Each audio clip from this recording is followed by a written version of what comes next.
The ground does not shake all at once. It trembles first, a low subsonic pulse that moves through limestone and clay and the roots of century-old oak trees before it ever reaches the surface. The men who work near it have learned to feel it in their boots before they hear it. They say it begins somewhere deep in the machine's chest, inside the drum housing where a cable as thick as a man's thigh begins to wind. Then the vibration climbs through steel and earth alike, and by the time it becomes sound, a grinding, tectonic moan, the bucket is already swinging. It weighs 110 cubic yards. That is not a measurement most people carry in their minds, so consider it this way. It is the interior volume of a 3-bedroom house, and it moves through the air at the end of a cable 2,000 feet long, guided by a single operator sitting in a glass cabin suspended 400 feet above the stripped earth, controlling levers that respond to inputs measured in fractions of an inch. The machine is called a dragline. This particular one, the kind that defines the generation, stands 15 stories tall at the boom tip. It weighs more than 1,200 tons. It does not drive. It does not roll on wheels or treads like ordinary equipment. It walks on 2 enormous pontoon-like feet called tub and frame. It lurches forward in incremental steps, each step moving at 18 inches across the land it is consuming. At full operation, it removes more material in a single hour than a crew of 200 men could move in a day with conventional equipment. It was built to mine coal, specifically to mine the coal buried beneath the ridgelines and hollows of Appalachia, beneath the mountains that generations of families had called home, farmed, buried their dead in, and believed, without question, would outlast them. They were wrong. The machine does not stop for weather. It does not stop for darkness.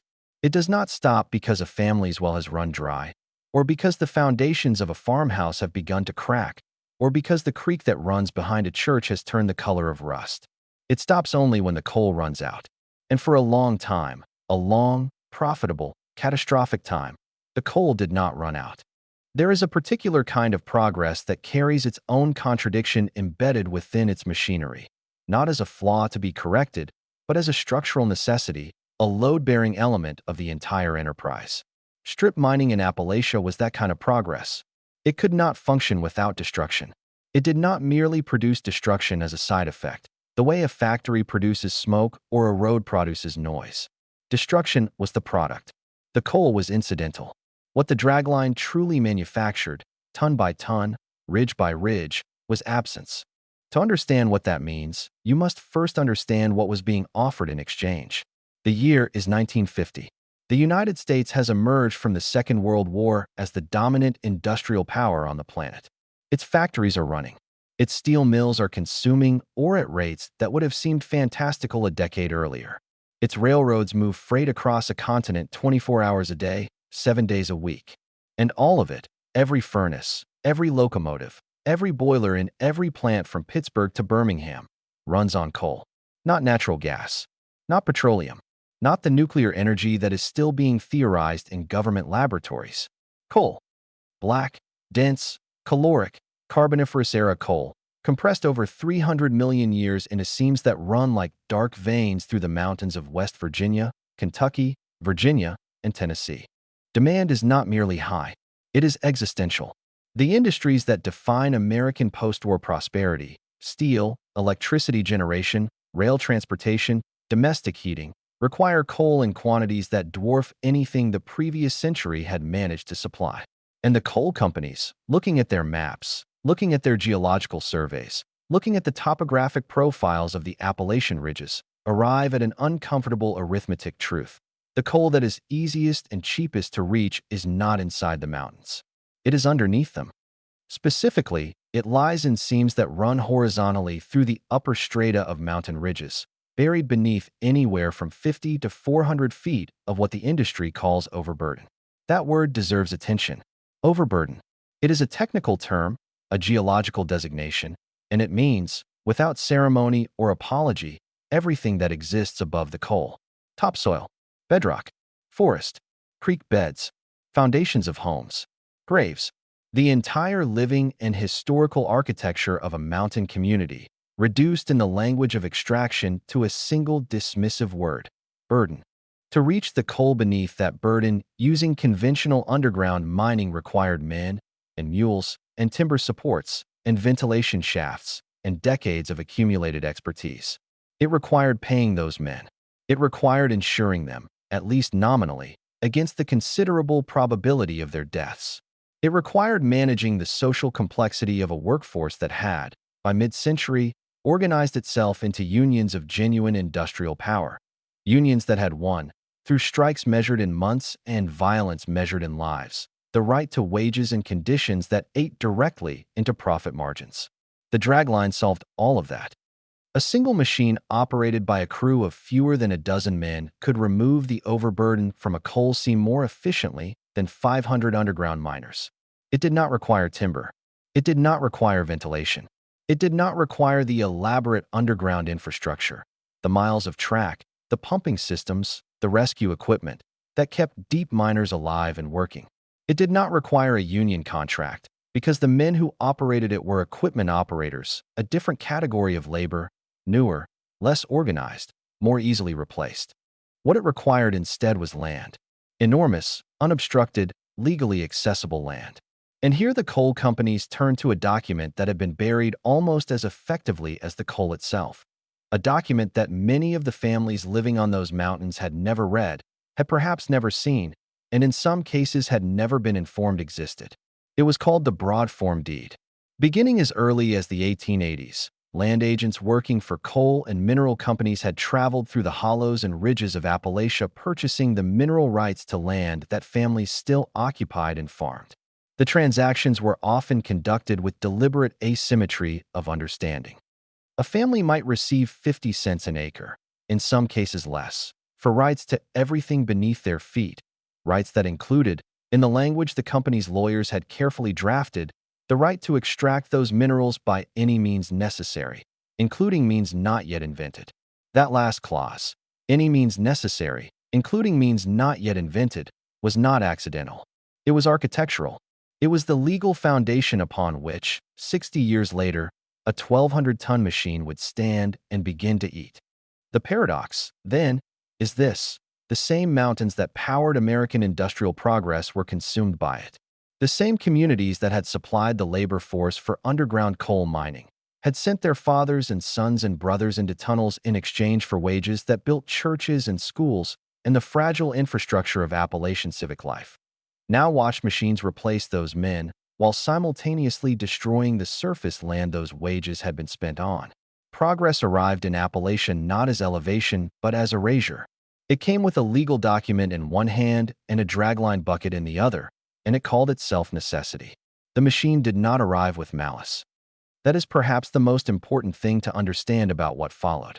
The executives who ordered the draglines, the engineers who designed them, the operators who learned to swing 2-million-pound buckets through mountain air with the precision of surgeons, none of them were, in any conventional sense, monsters. They were participants in a system of industrial logic so internally coherent, so reinforced by law and capital and national demand, that resistance to it seemed not merely futile but irrational. And that is what makes it dark. Not the malice, the logic. Before the first dragline bucket ever broke Appalachian soil, before the first broad form deed was signed at a kitchen table by a man who could not fully read its implications, before the coal companies arrived with their surveyors and their geological charts and their carefully worded legal instruments, there was a world here. Not a primitive world, not an isolated world frozen in some pre-industrial amber, as it would later be characterized by newspapers and politicians seeking to justify what was done to it. It was a functioning, deeply rooted, internally complex world, built over generations on the specific terms that these specific mountains allowed. It is necessary to understand that world with precision, because what was lost when the draglines came was not simply scenery. It was not wilderness in the romantic sense, untouched, uninhabited, available for reinterpretation. What was lost was architecture. Human architecture, biological architecture, hydrological architecture, systems of interdependence built across centuries that the extractive economy would dismantle in years, and in some cases in months. The Appalachian Mountains themselves are among the oldest on the planet. The geologists date the core of the range to approximately 300 million years ago, which places their formation in the Carboniferous period, the same geological era that produced the vast swamp forests whose compressed remains became the coal seams the draglines would eventually pursue. There is a brutal irony in that chronology. The same biological processes that created Appalachian coal also created Appalachian topography, and the extraction of one required the annihilation of the other. By the time European settlers arrived in significant numbers in the 18th century, the mountains of what would become West Virginia, eastern Kentucky, southwestern Virginia, and eastern Tennessee had already been home to Cherokee, Shawnee, and other indigenous peoples for thousands of years, peoples who had developed intimate, functional relationships with the land's hydrology, its soils, its seasonal patterns, its available resources. Their displacement, accomplished through a combination of treaty violation, military force, and deliberate cultural destruction across the 18th and early 19th centuries, was itself a form of extraction, the extraction of human habitation that preceded the coal industry by a century and established a template of dispossession the industry would later follow with bureaucratic efficiency. The Scots-Irish and English settlers who moved into the mountain hollows in the late 1700s and early 1800s built their communities according to the terrain's own logic. They settled in the creek bottoms and along the lower ridgelines where the soil was deep enough to farm, where water was accessible year-round, where the slope of the land permitted the construction of cabins and, later, frame houses. They grew corn on the bottomland. They ran cattle and hogs on the upland forests. They harvested timber selectively, for construction and for heating, in patterns that allowed the forest to regenerate. They drew water from springs and creeks whose flow was regulated by the root systems of trees that had been growing on those slopes for 200 and 300 years. The watershed system of Appalachia, before the draglines, was a marvel of geological and biological engineering that no human institution had designed and no human institution fully understood. A single mature hardwood forest, oak, hickory, poplar, maple, black walnut, could transpire hundreds of gallons of water per day per acre, cycling moisture through its root systems and canopy in a continuous process that regulated stream flow, prevented erosion, maintained soil temperature, and provided habitat for a biological community of extraordinary complexity. The streams that ran through Appalachian hollows were cold, clear, and rich in dissolved oxygen. They supported native brook trout, hellgrammites, crayfish, and dozens of species of freshwater mussels, organisms whose presence indicated water of a quality that most industrial regions had already lost. The communities built alongside these systems were not wealthy by any national measure. They were, by the metrics of per capita income and access to manufactured goods, among the poorest rural communities in the United States. But poverty, as a concept, requires careful handling when applied to Appalachia of the early and mid-20th century. What many of these communities lacked in cash income, they possessed in other forms of economic security: land ownership, subsistence agriculture, community labor networks, and the accumulated knowledge of how to live within the specific constraints and gifts of a mountain environment. A family in a hollow in Mingo County, West Virginia, in 1930 might earn less than $300 in cash in a year. They might also grow most of their own food, keep their own livestock, cut their own firewood from their own land, draw water from a spring that had never failed within living memory, and bury their dead in a family cemetery on a hillside that their great-grandparents had cleared by hand. Their poverty was real. Their rootedness was also real. And those two things, the poverty and the rootedness, would be used against them in ways they could not have anticipated. The poverty made them legally and politically vulnerable.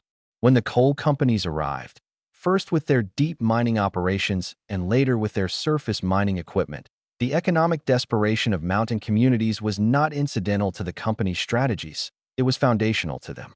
Men who had no other way to earn cash wages would accept wages and conditions that organized industrial labor in other regions would have rejected outright. And families who owned land with marketable mineral rights beneath it would sign those rights away for amounts that seemed significant against the backdrop of subsistence poverty, but were, measured against the true value of what they were transferring, almost incomprehensibly inadequate. The rootedness, meanwhile, made the communities a target of a different kind of manipulation. The coal industry, from its earliest presence in Appalachia, understood that the deepest form of resistance it faced was not legal or political, it was psychological. People who had lived on a piece of land for 5 or 6 generations, whose grandparents were buried on the hillside visible from the front porch, whose family identity was inseparable from a specific creek and a specific ridge and a specific stand of trees, those people did not leave easily. They did not accept displacement with the resigned practicality of transient industrial workers. They grieved. They organized. They sometimes fought. And so the industry worked, patiently and systematically, to sever that connection, to reframe the mountains not as home, but as resource, not as community, but as geography, not as living system, but as inventory. The language of overburden was not merely technical. It was ideological. It was the verbal machinery of dispossession, the linguistic equivalent of the dragline itself, a tool designed to move something vast and deeply rooted out of the way so that what lay beneath it could be claimed. By the time the large draglines began to arrive in significant numbers, in the late 1940s, accelerating through the 1950s, and reaching industrial scale by the 1960s, Appalachia had already been subjected to decades of deep mining that had transformed the social and economic landscape of the region without touching its surface. Company towns had replaced independent communities. Company stores had replaced local commerce. The cash economy of coal wages had partially displaced the subsistence economy of mountain farming, creating a dependency that made the threat of unemployment a more effective instrument of social control than any physical coercion. The mountains still stood. The forests were still largely intact on the upper ridges. The streams still ran clear. The family cemeteries were still visible from the hollow roads. The broad-form deeds were in filing cabinets in county courthouses, their implications dormant, waiting for a technology powerful enough to activate them. That technology was coming. It was being built, at that moment, in factories in Illinois and Ohio, by engineers who had spent years solving the problem of how to make a machine large enough to reshape a mountain in the time it took a season to change. They had solved it. The dragline did not emerge fully formed from a single mind or a single moment of engineering inspiration. It evolved, slowly, then with gathering and unstoppable momentum, through a sequence of industrial problems that each demanded a solution larger than the one before it, until the solutions themselves became the problem, until the machine that had been designed to serve the extraction economy had grown so large, so capital-intensive, and so productive that the extraction economy had no choice but to reorganize itself around the machine's requirements rather than the other way around. That inversion, the moment when the tool begins to dictate the terms of its own use, is the central mechanical fact of Appalachian strip mining. Understanding it requires going back to the beginning, to a period when the dragline was still a modest piece of equipment, a clever refinement of existing technology rather than a civilization-altering instrument of landscape transformation. The concept of the dragline excavator dates to the early 20th century. The fundamental principle is deceptively simple. A bucket is cast forward by a boom, lands on the material to be excavated, and is then dragged back toward the machine by a cable, filling as it comes. Unlike a conventional shovel, which pushes forward and lifts, the dragline pulls backward and lifts, a distinction that seems minor until you understand its implications for scale. A pushing mechanism requires the machine to be positioned directly above or immediately adjacent to the material being moved. A pulling mechanism allows the machine to stand at a distance and reach. And reach, in the context of surface mining, is everything. The first practical dragline excavators appeared around 1904, developed by the Page Engineering Company in Chicago. They were relatively small machines, cable-operated, steam-powered, mounted on rail cars or wooden skids, and they were used primarily for drainage canal construction and light excavation work. Their buckets held perhaps 2 or 3 cubic yards of material. Their booms extended 40 or 50 feet. They were useful tools, nothing more. Nothing in their initial applications suggested what they would eventually become. What transformed the dragline from a useful tool into a geological force was a convergence of 3 industrial developments that occurred across the first half of the 20th century. The replacement of steam power with electric power, the development of walking mechanisms that freed the machine from rails and roads, and the relentless economic pressure of the American coal industry, which required ever-increasing volumes of overburden removal at ever-decreasing costs per ton. The electrification of draglines began in earnest in the 1920s. Electric motors offered a power-to-weight ratio that steam engines could not match at large scales, and they allowed the machine's power systems to be simplified, replacing the complex boilers, fuel storage, and water systems of steam operation with a single high-voltage electrical connection that could be extended across a mine site on portable cable reels. More importantly, electric motors could be built to any scale that the electrical supply could support. There was no theoretical upper limit to how large an electric dragline motor could be made, as long as the structural engineering of the machine itself could bear the loads involved. The walking mechanism was the other transformative innovation. A dragline mounted on rails could only work along a fixed line. A dragline mounted on crawler treads could move freely, but the weight of a large machine concentrated on steel treads created ground pressures that made soft or unstable ground impassable. The walking mechanism, developed and refined through the 1920s and 1930s by several competing engineering firms, most notably the Bucyrus-Erie Company of South Milwaukee, Wisconsin, solved this problem with characteristic industrial elegance. Instead of distributing the machine's weight across a continuous contact surface, the walking mechanism lifted the entire machine on two large pontoon-like shoes, called tub and frame, and rocked it forward in a lurching, prehistoric gait that spread the machine's enormous weight across the maximum possible contact area. At rest, the machine sat in its circular tub. To move, the shoes descended, lifted the tub clear of the ground, and the machine lurched forward by a distance of 18 to 24 inches before setting down again. It was ungainly. It was slow. A large walking dragline moved at approximately 1/10 of a mile per hour. But it could traverse ground that no wheeled or tracked machine of comparable weight could cross, and it required no road, no rail, no prepared surface of any kind.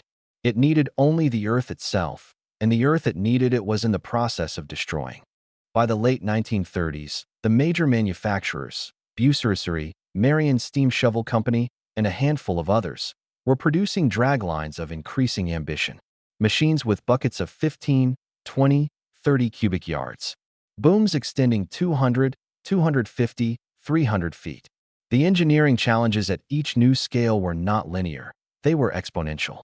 Doubling the bucket size more than doubled the cable tensions, the boom stresses, the electrical loads, the bearing pressures in the swing mechanism. Every increase in scale required not just larger versions of existing components, but fundamental rethinking of structural principles.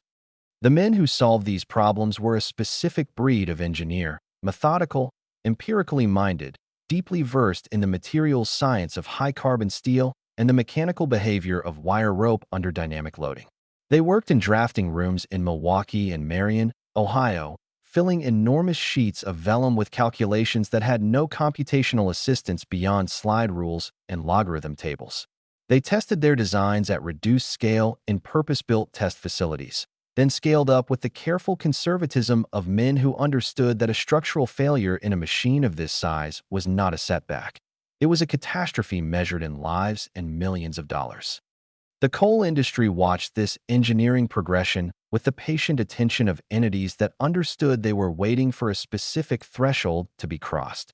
That threshold was the point at which a dragline could remove overburden from an Appalachian coal seam more cheaply, per ton of coal recovered, than underground mining could extract that same coal. It was a purely economic calculation, conducted without sentiment, without reference to the surface land being destroyed, without accounting for the communities that lived on it or the hydrological systems that sustained it. Those factors did not appear in the cost per ton equation. They had no assigned value. They were, in the language of economics, externalities, costs that existed but were borne by parties other than those conducting the calculation. The threshold was crossed in the late 1940s. The exact moment is impossible to pinpoint with precision because it occurred at different times in different geological conditions. The ratio of overburden depth to coal seam thickness varied across the region, and the economics shifted as machine size increased and labor costs rose. But by 1950, The coal industry's internal calculations had reached a consensus. For seams with overburden ratios below a certain depth, surface mining with large draglines was not merely competitive with underground mining. It was decisively, irreversibly superior by every financial measure the industry used. The orders went out to the manufacturers, not for the modest machines of the previous generation, but for something new. Machines of a scale that had never been built, machines whose component weights exceeded the capacity of existing rail freight cars, machines that would have to be transported to their operating sites in pieces and assembled on-site by crews of specialized millwrights working for months before the first bucket ever touched the ground. Bucericerie received the largest of these orders. Their engineering teams, working through the early 1950s, designed machines that represented a qualitative break from everything that had come before. The 1050W, the 1150W. Eventually, the machines that would define the Appalachian strip mining era, draglines with booms extending 360 feet, buckets holding 80, 90, 100 cubic yards of material, electric motors drawing power measured in thousands of kilowatts, structures fabricated from steel plate up to 4 inches thick, walking mechanisms capable of moving 1,200 tons across unstable mountain terrain. The assembly of one of these machines at a new mine site was itself an industrial event of significant scale. Hundreds of rail cars delivered the components. Tower cranes assembled the structural sections. The boom alone, a lattice steel structure nearly 400 feet long, required days of careful rigging to raise into position. The electrical infrastructure, substations, high-voltage transmission lines, cable management systems, had to be installed before the machine could take its first step. From the arrival of the first component to the first operational swing of the bucket, the assembly process took between 6 and 9 months and employed a workforce whose specialized skills commanded wages significantly above the regional average. And then the machine was operational. And then it began. The operators who first sat in the cabs of these machines describe an experience that resists ordinary language. The cab itself was a glass and steel enclosure perhaps 12 feet by 8 feet, mounted high on the machine's superstructure, offering a view across the mine site that was more aerial than terrestrial. Below the operator, the stripped overburden formed a landscape of gray and ochre devastation. Pulverized rock and clay pushed into spoil piles that rose 40, 50, 60 feet from the mine floor. Ahead of the machine, the untouched ridge still wore its forest, its centuries-old trees looking, from the cab's elevation, like a carpet of moss about to be rolled back. The operator reached forward. The boom swung. The bucket arced through the mountain air. It struck the earth at the base of the ridge with a sound that carried for miles across the hollows. And the mountain began to come apart. To watch a large dragline operate from a distance is to experience a profound disorientation of scale. The human eye, trained by a lifetime of experience with objects whose size and motion conform to predictable relationships, cannot immediately process what it is seeing. The machine moves too slowly for something so large. The bucket swings too far. The boom extends to a distance that the eye reads as impossible, a horizontal reach that exceeds the height of most structures the observer has ever stood beside. The whole assembly rotates on its base with a stately, almost geological deliberateness, like a compass needle swinging toward a magnetic pole that happens to be made of coal. It takes time to recalibrate, to stop seeing the machine as an oversized version of familiar equipment and begin seeing it for what it actually is, a purpose-built instrument of geological rearrangement, engineered to the specific tolerances of Appalachian coal seam geometry, optimized over decades of operational experience and catastrophic failure, representing the accumulated mechanical intelligence of an industry that had decided, with cold and final certainty, that mountains were raw material. The structure of a large Appalachian dragline can be understood in 5 primary systems, each of which represents a distinct engineering discipline and each of which, in the largest machines, operates at the absolute frontier of what the materials and methods of its era could produce. The first system is the base and walking mechanism. This is the foundation of everything, and it is unlike any other foundation in industrial machinery. A conventional large machine, a blast furnace, a rolling mill, a power plant turbine, sits on a fixed foundation of reinforced concrete, engineered once and never moved. A dragline sits on nothing permanent. Its base is a circular steel tub in the largest machines measuring approximately 90 feet in diameter that rests directly on the ground surface of the mine. The tub is not anchored. It is not bolted to bedrock. It simply rests there, held in place by its own weight, which, in a 1,200-ton machine, is considerable, and by the geometry of the digging cycle, which tends to push the machine backward against the resistance of the material being dragged. Extending from either side of the tub are the walking shoes, elongated steel pontoons, each one roughly 70 feet long and 15 feet wide, connected to the machine's superstructure by an eccentric drive mechanism that converts rotational motor power into the lurching forward motion that constitutes the machine's locomotion. When the machine walks, the sequence is precisely controlled. The shoes descend and make contact with the ground ahead of the tub, bearing the machine's full weight. The tub lifts clear of the ground surface. The entire superstructure pivots forward on the shoe contact points by the design step increment. The tub descends to its new position. The shoes retract. The cycle takes approximately 90 seconds to complete and advances the machine between 18 and 24 inches. At that rate, traversing 1 mile of mine site requires approximately 3,000 individual walking cycles and roughly 75 hours of continuous walking operation. The ground pressure exerted by the walking shoes during the lift phase, when the machine's entire weight is concentrated on the two shoe contact areas, is a critical engineering parameter. In the largest machines, this pressure approaches 12 pounds per square inch, which is comparable to the ground pressure exerted by a human being standing still. This seemingly paradoxical result, that a 1,200-ton machine exerts no more ground pressure per unit area than a person, is the direct consequence of the walking shoe's enormous contact area, and it is the engineering insight that makes the machine's operation on soft or unstable ground possible. Without it, a machine of this weight would sink into the clay and sandstone overburden of an Appalachian mine site within hours of being set down. The second system is the superstructure and boom.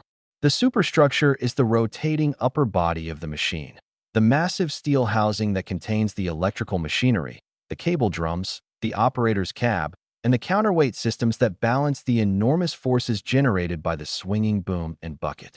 It rotates on a circular rack and pinion system, driven by multiple electric motors working in coordinated synchronization that allows the machine to swing through a full 360 degrees. The rotation is not fast. A full revolution takes several minutes. But the angular momentum involved at the outer end of a 400-foot boom is staggering. The tip of the boom, during a normal digging swing, moves through an arc at a velocity approaching 20 miles per hour, carrying with it the weight of the cables, the rigging hardware, and the bucket, which, empty, weighs approximately 150,000 pounds. The boom itself is the machine's most visually arresting component. In the largest Appalachian draglines, it extends 360 to 400 feet from the machine's center of rotation, longer than a football field, longer than most of the ridgelines it was designed to strip. It is a latticed steel structure, fabricated from high-strength alloy steel in sections that were transported to the mine site and bolted together during assembly, braced by a system of wire rope backstays that run from the boom tip back to a mast rising above the machine's superstructure. The engineering of the boom is a study in tension and compression management at extreme scale. The boom's own weight, combined with the dynamic loads imposed by the swinging cable and bucket, generates bending moments at the boom foot, where it connects to the superstructure, that are measured in millions of foot-pounds. Every weld, every bolt connection, every section of lattice steel in the boom structure is a calculated response to these forces, designed with safety factors that the engineers specified conservatively and the operators tested continuously. The third system is the cable and bucket assembly. This is the business end of the machine, the system that actually performs the excavation, and it is, in engineering terms, both the simplest and the most operationally demanding component of the entire machine. The hoist cable, which supports the bucket's weight and controls its elevation, and the drag cable, which pulls the bucket across the ground during the digging stroke, are both fabricated from twisted wire rope of extraordinary specification. In the largest machines, The hoist cable is approximately 3.5 inches in diameter, roughly the circumference of a man's forearm, and is composed of several hundred individual steel wires twisted into strands, and the strands twisted into the final rope configuration. Its breaking strength exceeds 1 million pounds. Even so, it is considered a consumable component, subject to fatigue failure from the repeated bending cycles imposed by the cable drums, and replaced on a scheduled maintenance cycle regardless of visible condition. The bucket is cast steel, fabricated in foundries that produced nothing else at comparable scale. In the largest Appalachian draglines, the bucket holds between 90 and 110 cubic yards of material, enough to fill approximately 60 standard pickup truck beds, and weighs, when empty, between 100 and 150,000 pounds. Its teeth, the replaceable cutting edges that bite into the earth at the beginning of each drag stroke, are themselves massive steel castings, each weighing several hundred pounds, designed to be replaced in the field by maintenance crews using equipment specifically developed for the purpose. A set of bucket teeth on a heavily worked dragline might last fewer than 40 operating hours before requiring replacement. The fourth system is the electrical infrastructure. A large dragline does not carry its own power generation. It is connected by cable to a dedicated electrical substation, itself connected to the regional transmission grid that supplies power at voltages between 4,000 and 15,000 volts. Inside the machine, transformer systems step this voltage down to levels appropriate for the various motor systems, while elaborate control electronics, in earlier machines, based on rotating machinery and magnetic amplifiers, in later machines, incorporating solid-state electronics and eventually digital controls, manage the precise coordination of hoist, drag, and swing motors required for efficient digging. The total electrical demand of a large operating dragline, at peak loading during a digging cycle, can reach 15,000 kilowatts, sufficient to supply the residential electrical needs of a small city. The fifth system, and the one least visible from the ground but most consequential in its operational implications, is the operator interface. Everything described above, the walking mechanism, the rotating superstructure, the boom, the cables, the bucket, is controlled by a single human being seated in the glass cab suspended above the machine's superstructure. The operator works with a set of levers and pedals whose inputs are translated, through the machine's control systems, into the coordinated motion of multiple motors producing tens of thousands of horsepower in aggregate. The precision required is not mechanical in the sense of requiring great physical strength. The controls are servo-assisted, requiring only light touch forces. It is precision of timing and spatial judgment. The ability to swing a bucket weighing 150,000 pounds to a landing point 300 feet away with an accuracy measured in feet, to time the drag stroke so that the bucket fills to maximum capacity without stalling the drag motor, to coordinate hoist and swing during the return arc so that the loaded bucket, now weighing 500,000 pounds or more, arrives over the spoil pile at precisely the correct elevation and position for discharge. Experienced operators develop this precision over years of practice, accumulating a kinesthetic knowledge of their specific machine's behavior, its cable stretch characteristics, its swing momentum, its response to different soil conditions, that cannot be fully codified in any training manual. They speak of the machine in terms that suggest intimacy rather than mere technical familiarity. They know its sounds. They know, from subtle variations in motor pitch and cable vibration transmitted through the cab floor, when something is about to go wrong before any instrument confirms it. They know, too, what they are doing to the land. Most of them do not discuss it. There is a code of professional silence in the cab, an understanding that the operator's job is to run the machine efficiently, and that the larger questions of what the machine is doing to the watershed, to the communities in the hollows below, to the mountains that have been standing for 300 million years, those questions belong to someone else. To the regulators, to the politicians, to the protesters who sometimes appear at the mine gate with signs written on cardboard. The operator's job is to swing the bucket, to drag it full, to swing it back, to dump it, to swing again. Cycle time on a large Appalachian dragline, from the beginning of one drag stroke to the beginning of the next, runs between 50 and 60 seconds under optimal conditions. That means, in a single operating hour, The machine completes between 60 and 72 full digging cycles. Each cycle moves between 90 and 110 cubic yards of material. In 1 hour of continuous operation, a single dragline moves between 5,400 and 7,920 cubic yards of overburden, enough material to fill a structure the size of a large sports arena to a depth of several feet. It operates 24 hours a day, 7 days a week. The lights on its boom tip are visible from the hollow roads at night, swinging back and forth in the darkness above the stripped ridges, marking the position of the machine with the patient, metronomic regularity of a lighthouse on a coast that is slowly being consumed by the sea. It was built to warn against. Every system of sufficient complexity contains within it a category of failure that its designers anticipated, documented, and then, through a process that is never quite deliberate enough to be called conspiracy and never quite accidental enough to be called oversight, declined to resolve. The failure mode is known. The consequences are understood. The cost of correction is calculated. And then a different calculation is made, one that weighs the cost of correction against the cost of continuation, and continuation wins. Not through malice, through arithmetic. In the Appalachian strip mining industry, this category of failure had a specific technical name and a specific geographical expression. The technical name was high wall instability. The geographical expression was the sudden, unannounced collapse of the vertical rock face, sometimes 30, sometimes 60, sometimes more than 100 feet tall, that the dragline left standing at the upper edge of the cut as it worked its way along the seam. That wall of exposed rock and clay, sheared clean by the bucket's passage, was the most visually dramatic feature of any strip mine. It was also, under the right or wrong conditions of geology, hydrology, and weather, one of the most dangerous. But high wall instability, while real and periodically lethal, was not the hidden flaw that defined the era. It was visible. It was studied. It was, within limits, manageable. The deeper flaw, the one that the engineers understood in their calculations and the regulators absorbed into their institutional culture of productive ignorance, was the behavior of the spoil. The spoil is what the dragline creates.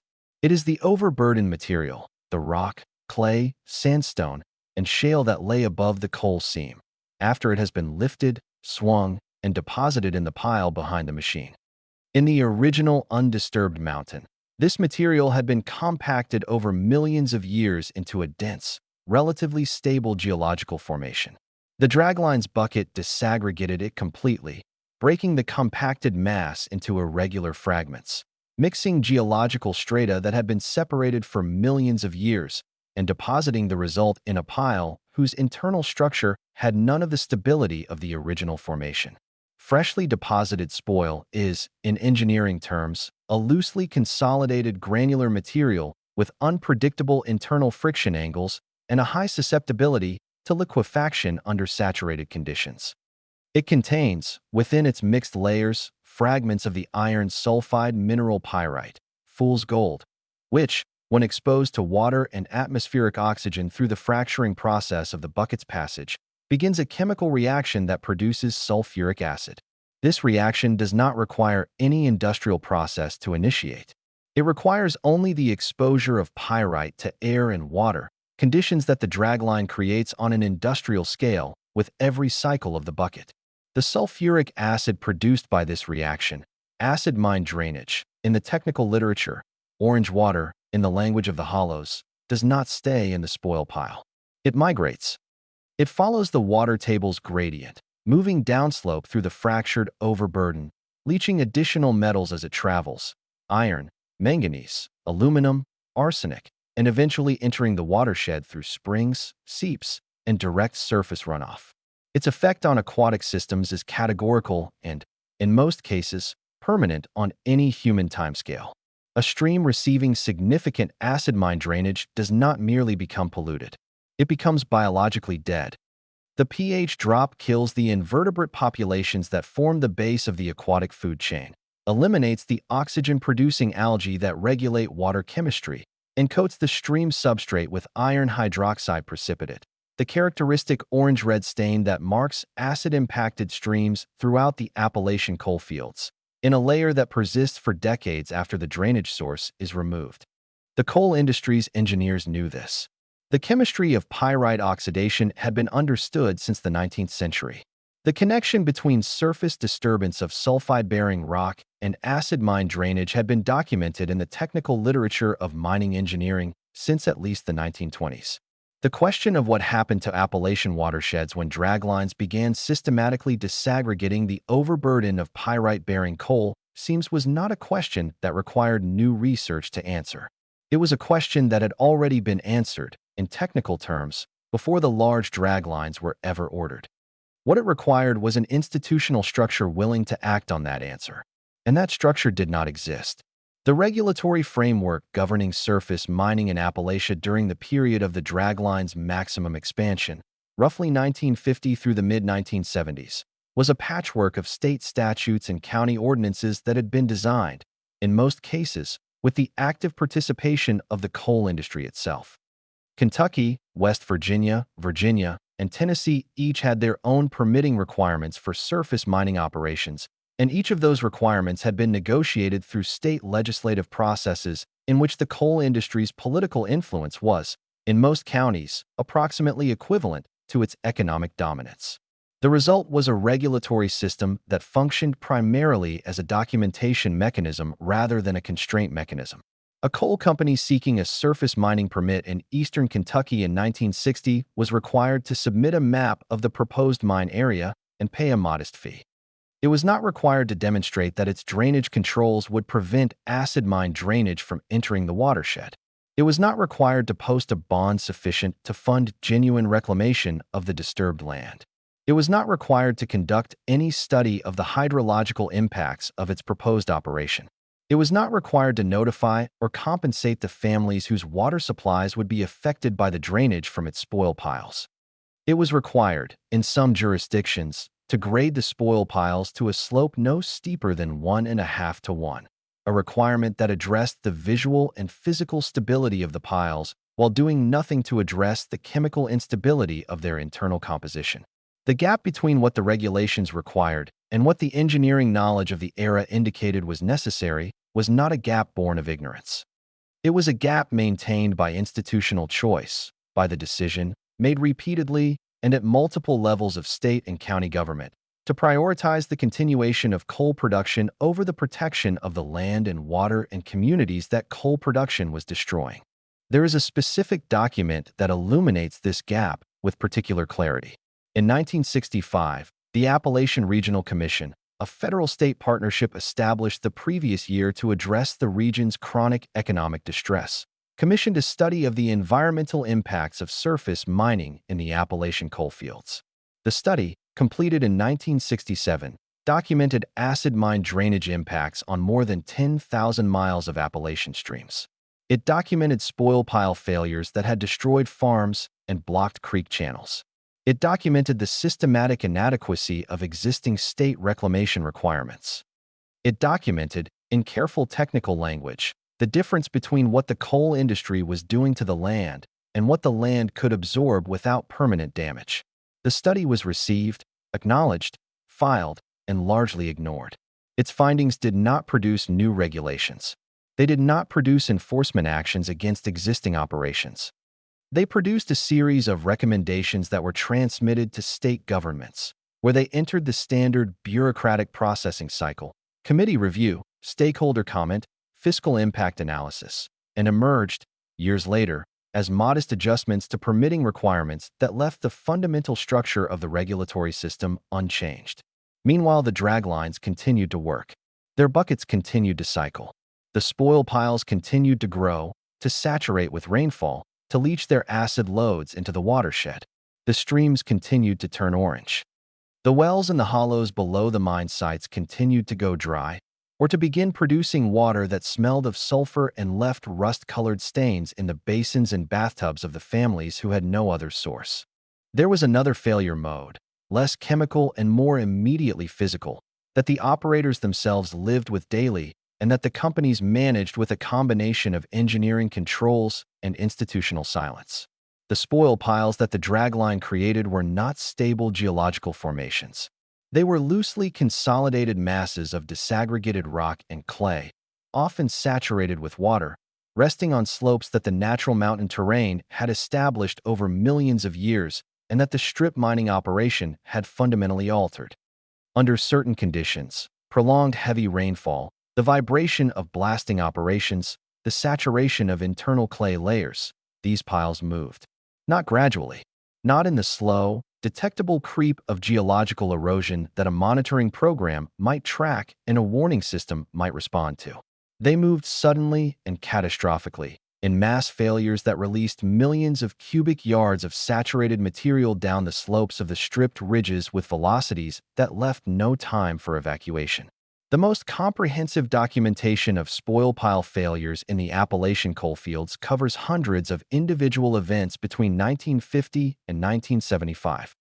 Most are recorded only in local newspapers, county emergency management files, and the institutional memory of communities that had no mechanism to transmit their experiences to a broader public record. The failures that achieved national attention were those rare events in which the scale of destruction was too large to contain within the normal boundaries of regional news. Events like the Buffalo Creek disaster of February 1972, when a coal waste impoundment in Logan County, West Virginia, failed after days of heavy rain and released 132 million gallons of black water and coal slurry down a 16-mile hollow, killing 125 people and destroying the homes of 4,000 others in the space of a few minutes. Buffalo Creek was not a dragline spoil pile failure. It was a coal preparation waste impoundment, a different structure built by a different process for a different operational purpose. But it was constructed on the same regulatory foundation, managed within the same institutional culture, and subjected to the same fundamental calculation, that the cost of building it to a standard that would prevent its failure was higher than the expected cost of the failure itself. Once that expected cost was discounted by the probability of the failure occurring and the likelihood that the company would bear its full financial consequences, the calculation was wrong. The dam failed. 125 people died on a Tuesday morning in February, while the coal company's senior management was, in at least one documented case, aware that the impoundment was in distress and had taken no action to warn the communities in its path. No criminal charges were filed. The hidden flaw, then, was not a single engineering deficiency or a single act of negligence. It was a systemic disposition, embedded in the regulatory framework, in the corporate culture, in the political economy of Appalachian coal, to treat the land and the people who lived on it as variables in a cost equation rather than as values in themselves. The dragline was the instrument of this disposition. The spoil pile was its physical residue. The acid drainage was its chemical signature. And the communities in the hollows below the mine sites were its unacknowledged, uncompensated, and largely invisible victims. The engineers who designed the draglines knew the chemistry of pyrite oxidation. The regulators who issued the permits knew the inadequacy of the reclamation requirements. The executives who approved the mine plans knew the probability of spoil pile instability under saturated conditions. They knew. And the machines ran anyway, through the night, their boom lights swinging above the stripped ridges, their buckets cycling with metronomic indifference, while below them the water in the wells slowly changed color and the families in the hollows began to understand, with a clarity that no regulatory document had ever offered them, exactly what their land had been worth to the people who were taking it. The man who operated the dragline did not think of himself as an instrument of destruction. He thought of himself as a craftsman. This is not a moral evasion. It is a psychological fact of considerable importance to understanding how the strip mining era was lived from the inside, how it felt to the people whose daily lives were organized around the machine, whose wages came from it, whose professional identities were inseparable from it, and whose relationship to the land being destroyed was complicated by the simultaneous reality that the destruction was also, in the most immediate and tangible sense, keeping their families fed. The operators were, by the standards of Appalachian labor in the post-war decades, well compensated. A skilled dragline operator in eastern Kentucky in 1965 earned wages that placed him comfortably above the regional median income, wages that could support a family, make mortgage payments on a modest house, send children to school with adequate clothing and supplies, and provide a degree of material security that the underground mining wages of the previous generation With their constant exposure to the actuarial realities of roof falls and black lung disease, had rarely delivered with such consistency. The machine was dangerous, but its dangers were different from the underground miner's dangers. The operator did not breathe coal dust in a confined tunnel. He did not crouch in seams 28 inches high, drilling into a roof that might come down without warning.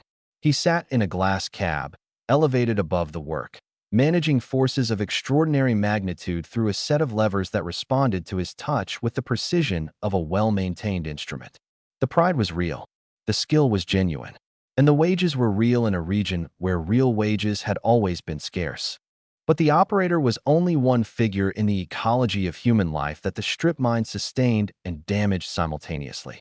To understand that ecology fully, you have to descend from the cab and walk the hollow roads, the narrow two-lane routes that wound along the creek bottoms between the stripped ridges, connecting the mine sites to the communities that existed in their shadow. Communities whose relationship to the extraction economy was defined not by professional pride or technical mastery, but by proximity, dependency, and the particular helplessness of people whose options had been systematically narrowed by a century of corporate land control. Consider the family in the hollow below the mine. Their house, a four-room frame structure built in the 1940s, sided with weatherboard that the father had cut and planed himself from timber on the family's 40 acres, sits 300 yards from the base of the spoil pile that the Dragline began building 5 years ago. The spoil pile is now 60 feet tall at its closest point. When it rains heavily, which in the central Appalachians it does reliably and sometimes violently, the runoff from the pile carries suspended sediment and dissolved minerals down the slope toward the creek that runs behind the house. The creek, which the father and his father before him fished for bass and catfish through summer evenings, has been running orange for 3 years.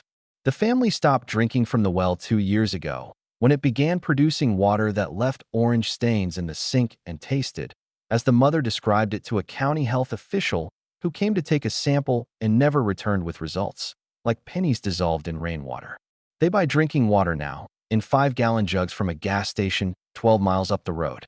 This costs money they do not have in excess. The father works at the mine, not as a dragline operator. That position requires years of training and a seniority that is accumulated slowly. But as a maintenance worker, one of the crew responsible for the cable replacements, the bucket tooth changes, the lubrication of the walking mechanism's eccentric drives, and the 1,000 other maintenance tasks that keep a 1,200-ton machine operational 24 hours a day. His shift runs 12 hours, from 6 in the morning to 6 in the evening, alternating with a night crew whose members he knows by name and nods to at the shift change without exchanging many words. The work is physically demanding, occasionally dangerous. A maintenance worker in the shadow of an operational dragline is perpetually adjacent to cable tensions that could remove a limb without any mechanical malfunction, simply through the normal forces of the digging cycle applied to a component he is working on, and relentless in the way that the maintenance of large continuous operation machinery is always relentless. Something is always wearing out. Something is always about to break. The machine does not pause for comfort. His wages are adequate. His choices are not. The county in which he lives has an unemployment rate that, in the years when the mines are running fully, hovers around 12%, and in the years when coal prices drop and the companies reduce shifts, climbs above 20%. The alternatives to mine employment for a man in his 40s with a high school education and a family to support are, in practical terms, non-existent within commuting distance of his hollow. The nearest manufacturing employer is 40 miles away, in a town that has its own surplus of labor. The federal employment programs that periodically appear in the county, the Appalachian Regional Commission initiatives, the Office of Economic Opportunity Projects, the various retraining programs that arrive with political fanfare and depart when the funding cycle ends, have never produced, in his direct experience or in the experience of anyone he knows well, a sustained alternative to the mine wages. So he drives to work in the pre-dawn darkness, past the creek that runs orange, past the spoil pile that is slowly migrating toward the lower edge of his property, past the family cemetery on the hillside above the house where his parents and grandparents are buried under stones that he has noticed, in the last 2 years, are beginning to lean at angles they did not lean before. the ground beneath them disturbed by something he has not investigated closely because he suspects the investigation would confirm what he already knows and cannot afford to act on. He does his job with the competence and care of a man who understands that his value to his employer is inseparable from his reliability. He does not complain about the water or the creek or the cemetery to his supervisors. He has seen what happens to men who complain, not dramatic firings or overt retaliation, but a slow erosion of schedule and assignment and the small workplace courtesies that make a 12-hour shift tolerable, an erosion that continues until the man either stops complaining or finds himself with fewer hours and eventually no hours at all. The union that might have protected him, the United Mine Workers of America, whose organizing campaigns in the deep mining era had been among the most consequential labor actions in American industrial history, won at a cost in blood and economic deprivation that the union's history books record with justified pride, has only partial presence in the surface mining sector. The surface miners occupy a jurisdictional ambiguity in the labor movement's architecture. They are not underground miners, and the UMWA's strength and solidarity had been built specifically on the underground mining experience, on the shared terror of the tunnel, the shared grief of the explosion, the shared knowledge that the man working beside you was standing between you and the mountain's indifference. Surface miners did not share that specific terror. Their dangers were different, their working environment was different, and the companies had been deliberately and successfully resistant to the extension of UMWA contracts into surface operations, arguing, with a legal precision that the labor movement struggled to counter, that surface mining was a different industry governed by different labor relations. The women in the hollow communities carry a different weight, less visible in the economic statistics, but no less real in its daily dimensions. They are the ones who manage the household water situation, who organize the jug purchases, who teach the children not to drink from the tap, who watch the vegetable gardens produce crops that they are no longer confident are safe to eat because the soil in the bottomland where they have always gardened is now receiving runoff from the spoil pile above. They are the ones who attend the school board meetings and the county commissioner sessions and the occasional public hearings on surface mining permits, where they sit in folding chairs in municipal buildings and listen to company geologists and state regulatory officials explain, in technical language calibrated to be simultaneously authoritative and inaccessible, why the impacts they are experiencing in their daily lives are within acceptable parameters. They are the ones who begin, in the late 1960s, to organize. Not through established institutional channels. Those channels have been captured, in most Appalachian coal counties, by the political economy of coal, but through the informal networks of community relationship that the hollow structure of Appalachian settlement had always sustained. Church congregations, family connections across hollow boundaries, the relationships between women who had grown up together and married into different communities but maintained the lateral ties of shared experience. These networks become, in the years between 1965 and 1975, the connective tissue of a resistance movement that the coal industry and the state regulatory apparatus are initially slow to recognize because it does not look like the labor organizing they know how to respond to. It looks like neighbors talking. It looks like women showing up at permit hearings with photographs of their orange creeks and their cracked foundations and their leaning cemetery stones. It looks like petitions circulated at church suppers and delivered to county courthouses by delegations of people who have driven 40 miles on hollow roads to stand in front of officials who will not meet their eyes. It looks, from the inside of the coal company boardrooms, like a nuisance, a public relations problem, a manageable friction in the otherwise smooth operation of the extraction economy. It is, in fact, the beginning of the end of the extraction economy's impunity. But that end is still years away, and the machine does not know it, and the machine does not care. The dragline runs through the night. Its boom lights mark the darkness above the hollow.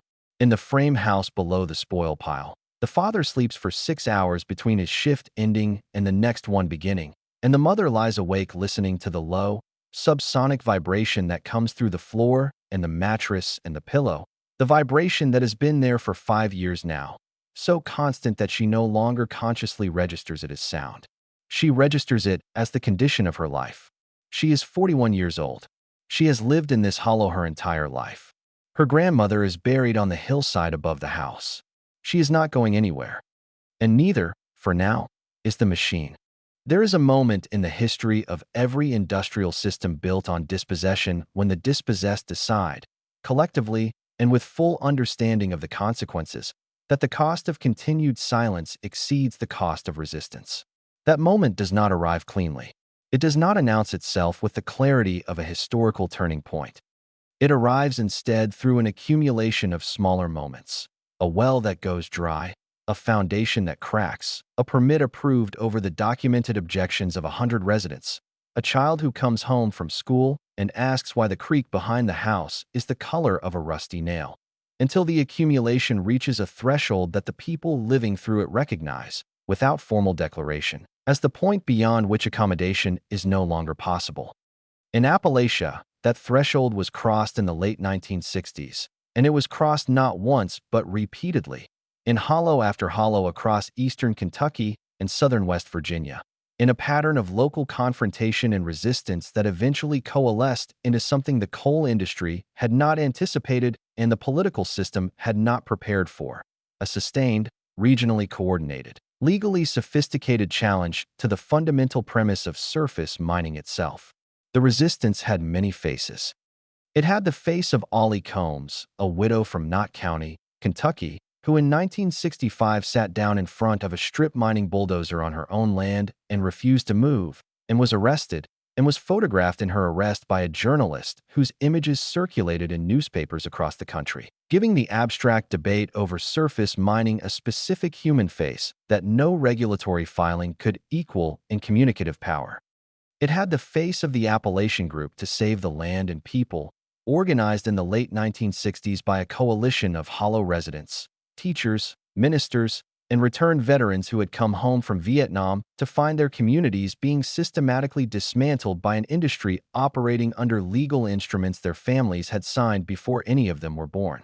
It had the face of Harry Caudill, the Letcher County, Kentucky, attorney and writer whose 1963 book Night Comes to the Cumberlands, a work of documented historical analysis written with the moral intensity of an indictment, gave the national reading public its first coherent account of what coal extraction had done to Appalachian society over the preceding century, and whose subsequent advocacy for surface mining abolition made him, simultaneously, the most celebrated and the most reviled intellectual figure in the region's modern history.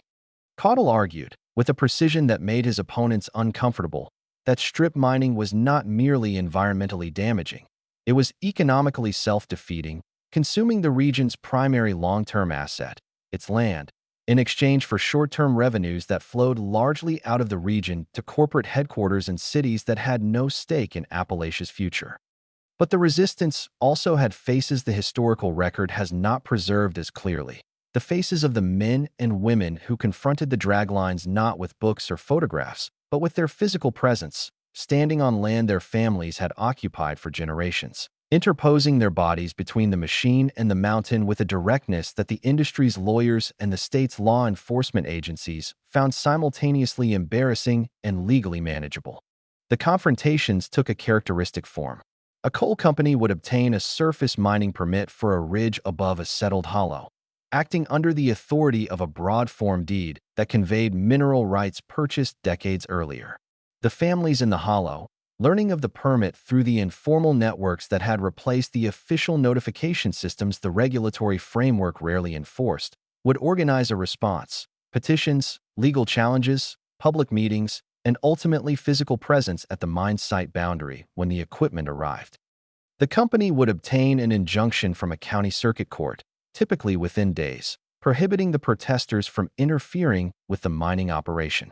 The county sheriff, whose office was, in most Appalachian coal counties, financially and politically dependent on the coal industry's local tax contributions and campaign support, would enforce the injunction. The equipment would move forward. The mountain would begin to come apart. This pattern repeated itself across the region with a consistency that speaks to the depth of the structural inequality it expressed. The legal system, at the state and county level, was not a neutral arbiter between the coal company's property rights and the hollow residents' interests. It was an institutional expression of the same political economy that had produced the broad-form deed, the inadequate reclamation requirements, and the regulatory system designed to document rather than constrain. The courts that issued the injunctions were not corrupt in the simple sense of judges accepting direct payments for favorable rulings, though that also occurred, with a frequency that subsequent federal investigations would document in embarrassing detail. They were structurally aligned with the coal industry in the way that institutions in single industry economies become structurally aligned with their dominant economic actor, through the gradual, pervasive influence of employment, tax revenue, campaign finance, and the social networks that connected courthouse, company office, and county commission in a web of mutual dependence that operated below the threshold of explicit corruption. The day the ridge came down is not a single day. It is a composite event, assembled from dozens of specific incidents across the region between 1965 and 1977 that share enough structural similarity to constitute a type. A recurring confrontation between the machine's logic and the community's resistance that played out with variations of detail, but consistent outcomes until the legal and political landscape shifted sufficiently to alter the balance. One incident, in Pike County, Kentucky, in the summer of 1967, captures the type with particular clarity. A coal company operating under a broad-form deed had obtained permits to strip mine a ridge above a hollow community of approximately 40 families. The seam was approximately 4 feet thick, buried beneath 90 feet of mixed sandstone and clay overburden. The dragline assigned to the operation was a mid-sized machine by the standards of the era, a Bucyrus 1050W, with a 70 cubic yard bucket and a boom extending 290 feet, but it was, by any other measure, a machine of extraordinary destructive capacity relative to the landscape it was entering. The hollow residents, organized through their church congregation and with legal assistance from a young attorney who had recently arrived in the county through the Federal Volunteers in Service to America program, filed for an injunction to halt the mining operation on the grounds that the broad-form deed under which the company was operating had been obtained through fraudulent misrepresentation of its terms. The circuit court denied the injunction within 72 hours. The company's equipment moved to the mine site. The dragline began its assembly. On the morning the machine took its first operational steps, moving those 18-inch lurches across the stripped upper surface of the ridge toward the coal seam. 14 residents of the hollow walked to the mine boundary and sat down on the access road. They were men and women between the ages of 30 and 70. Several of them had worked in the deep mines of the county for decades. One woman had buried her husband in the cemetery on the slope below the proposed mine site 11 years earlier. They sat on the road in the morning heat, and they did not move when the mine superintendent came to inform them that they were in violation of the court's injunction. They were arrested by the county sheriff's deputies and transported to the county jail, where they were held for 8 hours before being released on recognizance bonds. The mining operation continued without interruption during and after their arrest. By the time they were released, the dragline had completed its first full operating shift and had moved approximately 40,000 cubic yards of overburden from the ridge above their homes. The arrest generated newspaper coverage in Louisville and Cincinnati, and brief wire service attention that produced a handful of paragraphs in papers as far away as New York and Chicago. The coverage framed the event within the established narrative of Appalachian poverty and coal industry power, a narrative that was accurate as far as it went, but that consistently failed to capture the specific legal mechanism by which the dispossession was being accomplished, and therefore consistently failed to identify the specific legal remedy that might prevent it. That remedy, the abolition or reformation of the broad-form deed, was the central legislative demand of the resistance movement throughout the late 1960s and early 1970s, and it was the demand that the coal industry fought most tenaciously, understanding that the broad-form deed was not merely a useful legal instrument, but the foundational document of the entire surface mining enterprise. Without it, the coal companies would be required to negotiate with surface landowners for the right to mine, negotiations that would introduce costs and delays and the genuine possibility of refusal that the existing system had eliminated. The industry's lobbying against broad-form deed reform was conducted at every level of state government simultaneously, in the legislatures, in the executive agencies, in the appellate courts, with a thoroughness that reflected both the financial resources available for the effort and the existential importance the industry assigned to the outcome. Company lawyers challenged every legislative initiative. Company lobbyists maintained continuous presence in the state capitals. Company-aligned political action committees contributed to the campaigns of legislators across party lines, creating a bipartisan coalition of coal-friendly votes that could reliably block reform measures in committee before they reached the floor. For most of the late 1960s and early 1970s, this strategy succeeded. The broad-form deed remained legally operative. The draglines continued to work. The ridges continued to come down. But the resistance was changing its tactics, and the national political environment was changing around it. The environmental movement that had been catalyzed by Rachel Carson's Silent Spring in 1962 and had achieved legislative expression in the National Environmental Policy Act of 1969 and the Clean Water Act of 1972 was creating, for the first time, a federal regulatory framework with teeth, a framework that could, if applied to surface mining, override the captured state regulatory systems that had protected the coal industry for decades. The coal industry understood this threat clearly and responded to it with the same systematic thoroughness it had applied to every previous challenge. Its Washington lobbyists worked against federal surface mining legislation through the early 1970s, and they were initially successful. A strong federal bill passed by Congress in 1974 was vetoed by President Ford, and a subsequent version in 1975 met the same fate. But the political arithmetic was shifting. The environmental movement had become a genuine mass constituency. The photographs and testimonies of Appalachian Hollow residents, the orange creeks, the cracked foundations, the cemetery stones leaning above the spoil piles, had accumulated in the national consciousness to a point where they constituted a moral argument that transcended regional politics. And the coal industry, in its determination to continue operating without federal constraint, had overplayed its hand in ways that made its arguments about economic necessity increasingly difficult to sustain in the face of the documented evidence of what that necessity was costing. The Surface Mining Control and Reclamation Act was signed into law on August 3, 1977.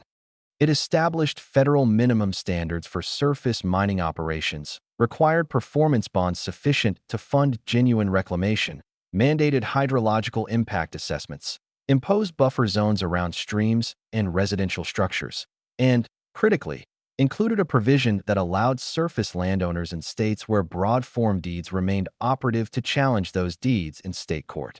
It was not abolition. It was not the comprehensive reform the resistance movement had sought. The coal industry had shaped its provisions through years of lobbying, and it contained enough flexibility in its implementation language to allow state regulatory agencies, many of them still structurally aligned with the industry, to interpret their obligations narrowly. But it was federal law. It had teeth. And for the first time in the history of Appalachian surface mining, the dragline operators understood that there were lines they could not cross without consequences that extended beyond the capacity of county sheriffs and circuit court judges to manage. The machines did not stop, but they slowed. And in the hollows below the stripped ridges, in the communities that had been fighting for a decade with petitions and photographs and their physical bodies on mine access roads, people who had believed, on the worst mornings, that the machine would simply consume everything without pause or consequence, allowed themselves a moment of something that was not quite victory, but was the closest thing to it they had yet experienced. It felt, one hollow resident would later say, like the machine had finally heard them. It had not, of course. Machines do not hear.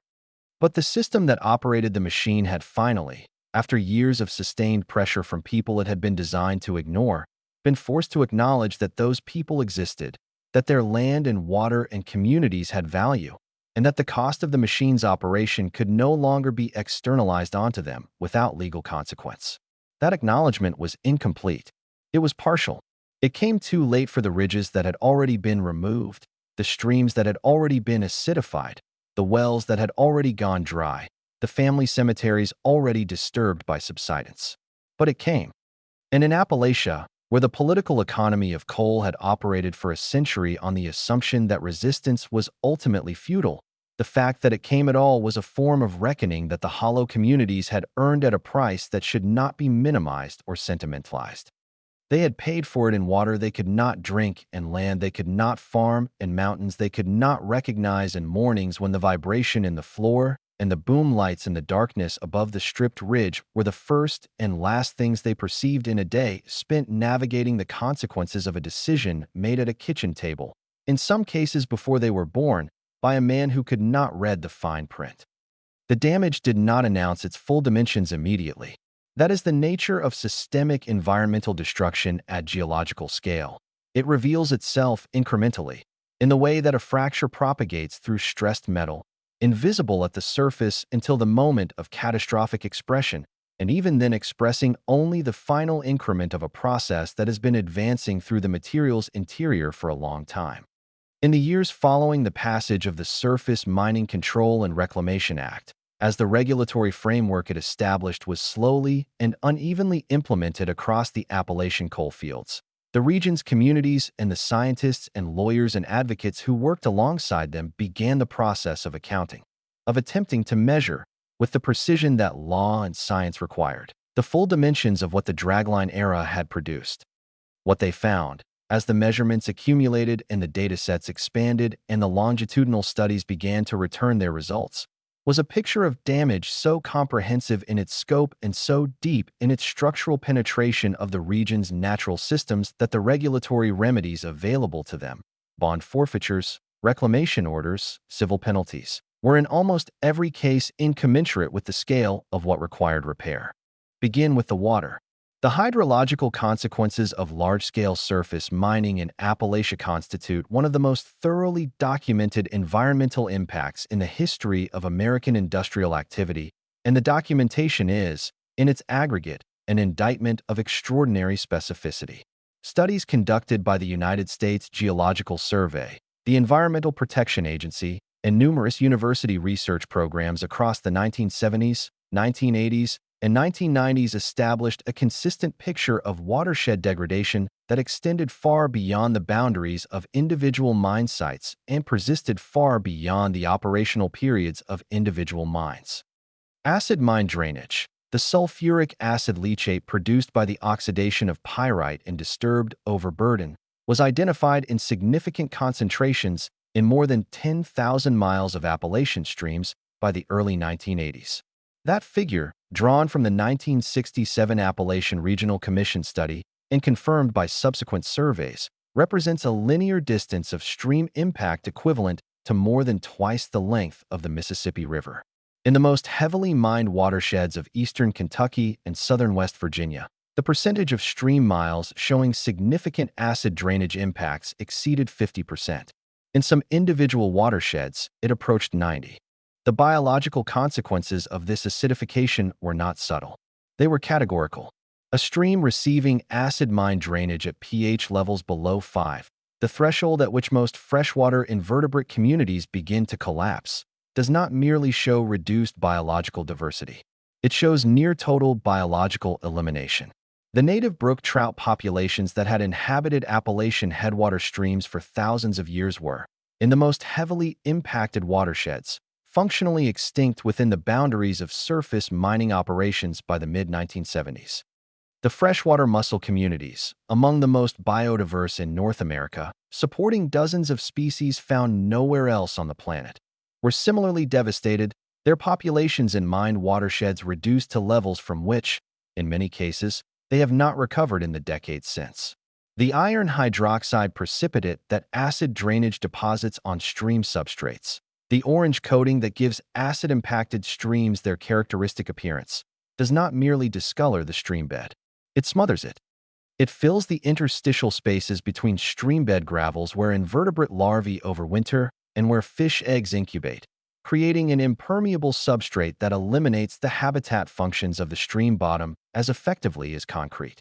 In streams where this precipitate has accumulated over years of drainage input, the substrate has been converted from a complex biological community to a sterile mineral surface that supports almost nothing.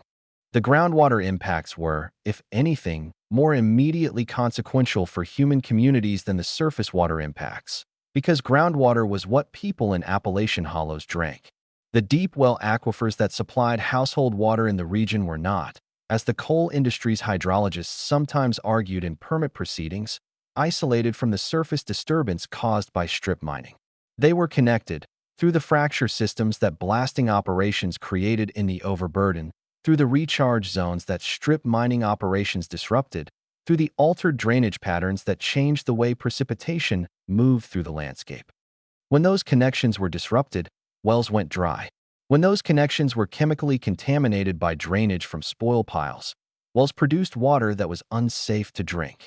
The West Virginia Department of Health conducted a survey in the early 1970s of water quality in households within 2 miles of active surface mining operations. The survey found that more than 40% of the wells sampled showed contamination with iron, manganese, or sulfate at concentrations exceeding federal drinking water standards. In counties with the highest density of surface mining activity, that percentage was higher. In some individual hollows where dragline operations had been conducted at close range for 5 or more years, it approached complete. These were not statistical abstractions. They were the daily reality of specific families, families who had lived on their land for generations, who had trusted their wells as they trusted their own physical senses, who discovered through the slow and deeply unsettling process of watching their water change color and taste and smell that the foundation of their domestic life had been undermined without their consent and without any institutional mechanism offering them remedy. The legal remedies available to these families were, in practice, extraordinarily limited. The doctrine of regulatory compliance, the principle, embedded in most state environmental law and in the Surface Mining Control and Reclamation Act's implementation regulations, that a company operating in accordance with its permit conditions has satisfied its legal obligations regardless of the actual environmental outcomes, provided coal companies with a powerful defense against private damage claims. A family whose well had been contaminated by drainage from a permitted mine site faced the burden of proving, in a legal system whose technical complexity was accessible only to lawyers with specialized expertise and whose costs of litigation were prohibitive without substantial financial backing, that the specific contamination in their specific well was caused by the specific operation of a specific company acting in a manner that violated its specific permit conditions. That causal chain, specific contamination, specific source, specific violation, was in most cases impossible to establish with the certainty that civil litigation required, not because the causal relationship was genuinely uncertain in scientific terms, but because the documentation needed to establish it legally had never been collected, because the monitoring requirements that would have generated that documentation had never been imposed, and because the company's internal records, which might have contained the hydrological modeling and drainage monitoring data needed to establish the connection, were protected by attorney-client privilege and were not subject to discovery in most state court proceedings.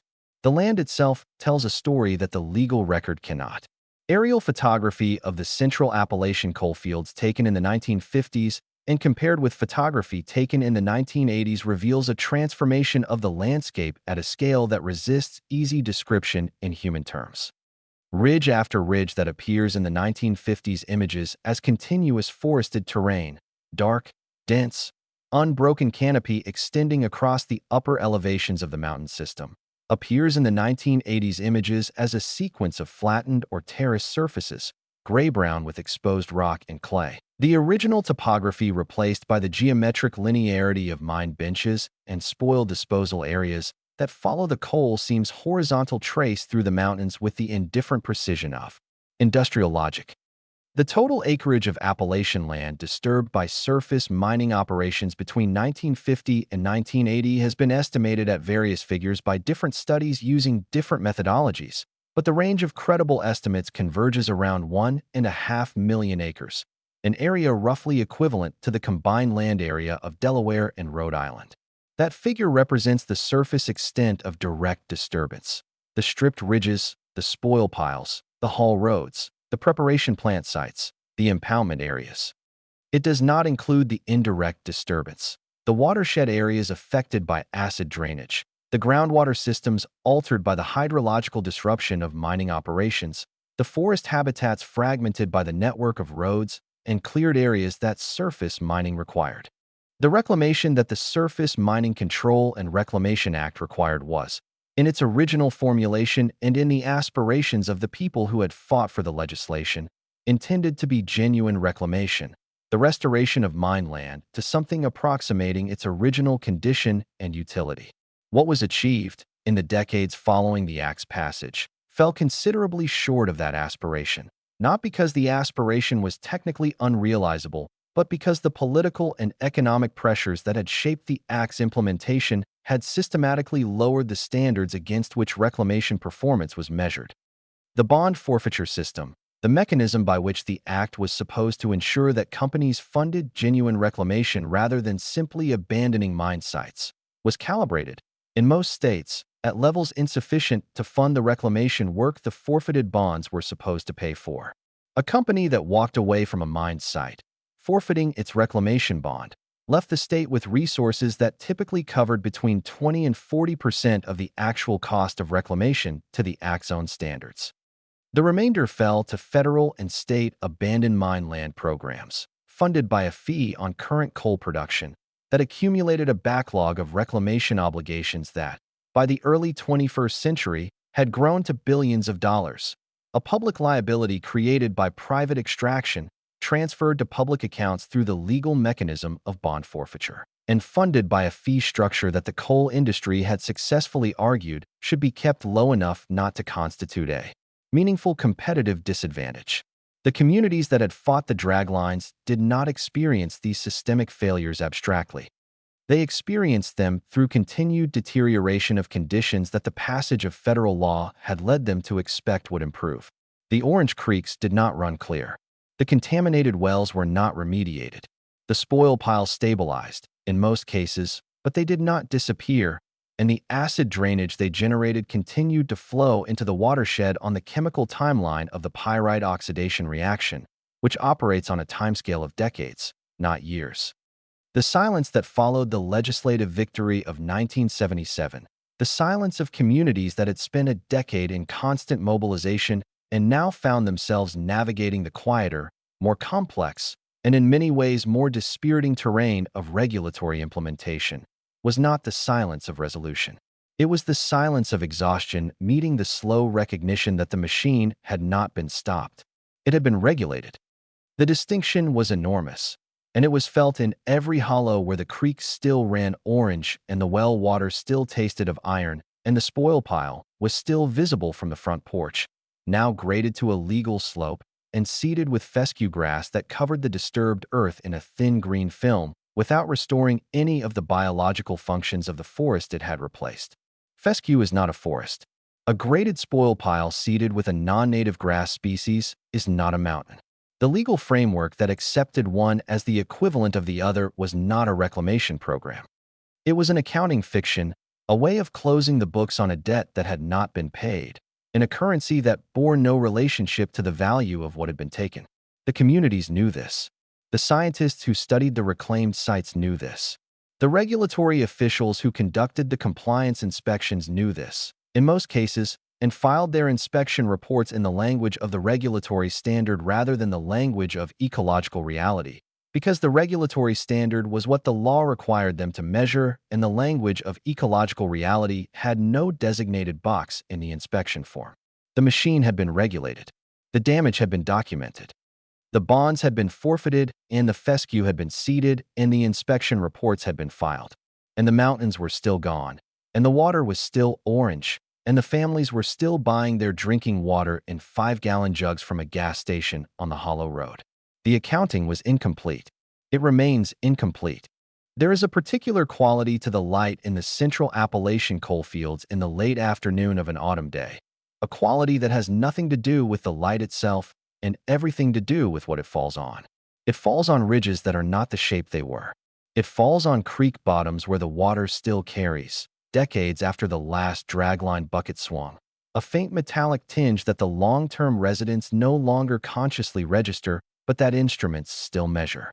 It falls on houses whose foundations have been repaired and re-repaired, on family cemeteries where some stones still lean at angles the original builders never intended, on second-hand forests of scrub pine and invasive grass species that cover the reclaimed spoil piles in a biological approximation of the hardwood canopy. They replaced that fools no ecologist and comforts no one who remembers what stood there before.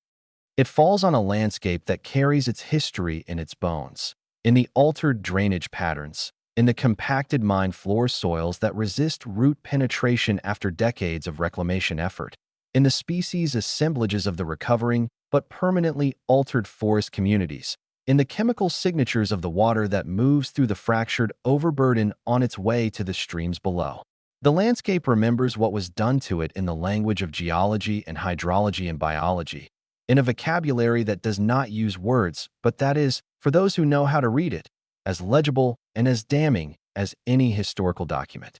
What the Dragline era left behind is not simply a set of environmental impacts to be measured and remediated and eventually resolved through the application of sufficient technical resources and regulatory will. It left behind a reconfigured relationship between a people and their land, a relationship in which the foundational trust that sustains human habitation in a place over generations, the trust that the land will continue to support life in the ways that it always has, was systematically violated and never fully restored. That violation has consequences that extend beyond the environmental metrics. It extends into the psychological and social fabric of communities whose identity had been inseparable from their specific landscape, communities that had defined themselves, over generations, by their relationship to particular creeks and ridges and hollows that no longer exist in the form that defined the relationship. The grief this produces is real and it is complex, because it is the grief of people who are still present in the place where the loss occurred, who must live daily in a landscape that is a continuous reminder of what it used to be, without the distance that physical displacement would provide, and without the social recognition that more conventionally understood forms of loss receive. Scholars of environmental psychology have a term for this experience: solastalgia, the distress produced by environmental change in one's home environment. But the term arrived long after the experience itself had been accumulating in Appalachian communities for decades, and its academic currency has done little to alter the material conditions that produce it. The families in the hollows below the reclaimed spoil piles do not need a term for what they experience. They experience it directly, in the daily texture of their lives, in the conversations about what used to be here and what it used to look like, and what the creek used to run like in the summer, and what kinds of fish you could catch in it before the color changed. The economic legacy of the Dragline era is, in its own way, as damning as the environmental legacy, and it refutes, with the stubborn clarity of empirical outcomes, the central promise on which the coal industry's social license had always rested. That promise, explicit in the industry's public communications, implicit in the political economy of coal's dominance in Appalachian public life, was that extraction would generate the capital for regional economic development, that the coal revenues flowing through the regional economy would create the infrastructure, the institutions, and the diversified economic base that would sustain Appalachian communities after the coal was gone. It did not happen. The counties of central Appalachia that experienced the highest intensity of surface mining activity during the Dragline era are, by every standard economic measure, among the most economically distressed counties in the United States. Their per capita incomes, their rates of educational attainment, their access to health care, their infrastructure quality, their rates of employment in non-extractive industries. All of these indicators place them at the bottom of state and national rankings, rankings in which they have occupied the bottom positions not briefly or occasionally, but persistently and structurally, across the entire period of coal's industrial dominance, and continuing into the decades after that dominance ended. The capital that coal extraction generated did not remain in Appalachia. It flowed, through the mechanisms of corporate ownership and absentee mineral rights and the tax structures that the industry had successfully shaped, to the cities and financial centers where the coal companies were headquartered and where their investors resided. The wages paid to local workers were real, and they were consequential in individual family economies, but they represented a fraction of the total value extracted from the land, and they ceased when the extraction ceased, leaving communities with depleted natural capital, damaged infrastructure, contaminated water systems, and no alternative economic base to which the displaced workforce could transition. This is the paradox that Harry Caudill identified in 1963 and that the subsequent decades of data have confirmed without qualification. The coal that was supposed to lift Appalachia out of poverty was extracted in a manner that deepened and entrenched that poverty by consuming the region's long-term assets, its land, its water, its forests, its landscape integrity, in exchange for short-term revenues that did not remain in the region long enough to build the replacement economic structures that might have compensated for the losses. The dragline was the most efficient instrument of this paradox ever deployed. Its scale, 1,200 tons for 100 feet of boom, a bucket that moved a house's worth of earth with every cycle, meant that it could accomplish in years what previous extraction technology would have required decades to achieve. It compressed the timeline of depletion. It accelerated the arrival of the moment when the coal was gone and the landscape was altered and the communities were left with the consequences of a transaction whose terms they had never been allowed to negotiate.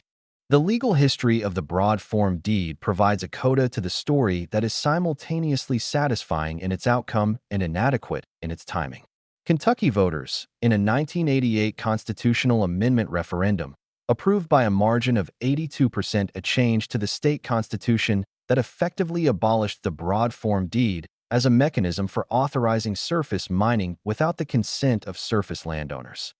The amendment passed with a majority so overwhelming, in a state where coal industry political influence had shaped public policy for a century, that it constituted a direct expression of popular judgment about the legitimacy of the instrument that had made the dragline era legally possible. The amendment came after the draglines had already done most of their work. The ridges that had been stripped under the authority of the broad-form deed were not restored by its abolition. The water that had been acidified did not clear because the legal instrument enabling the acidification was declared unconstitutional. The family cemeteries disturbed by subsidence did not right themselves.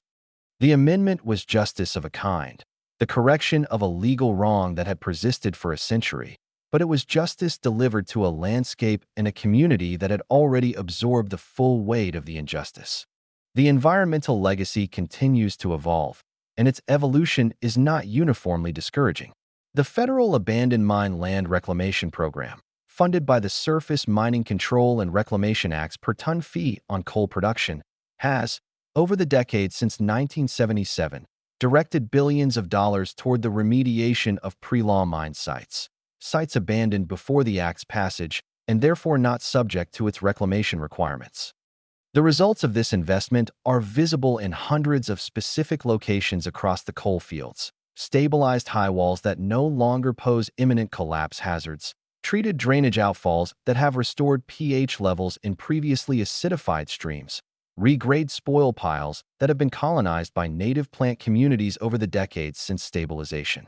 The ecological recovery of Appalachian streams from acid mine drainage, where it has occurred, has been documented with a precision that allows specific conclusions about what is possible and what is not. Streams whose pH has been restored to near neutral levels through active lime treatment or passive treatment wetlands have shown partial recovery of invertebrate communities within 5 to 10 years of treatment initiation. Macroinvertebrate diversity increases. Some fish species return. The biological community that reassembles is not identical to the pre-mining community. The native brook trout has not recolonized most treated streams, and the freshwater mussel species that were eliminated by the acidification have not returned to any mined watershed in any documented case.